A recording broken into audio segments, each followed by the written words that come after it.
Hey guys, in this video, I'll show you how you can uninstall League of Legends. So make sure to watch this video till the end and let's get started. First of all, make sure that it is not running. For that, go to the taskbar at the bottom and open Task Manager.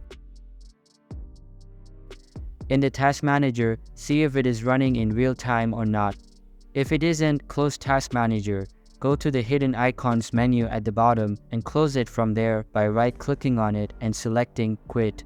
These steps are crucial as they might trouble you while uninstalling. Now, open the search menu and search for Uninstall Programs. Open the Add or Remove tab. Search or locate League of Legends or the Riot client and click on the Uninstall embed beneath it. And that's how you can uninstall League of Legends. Hope you liked the video. Thanks.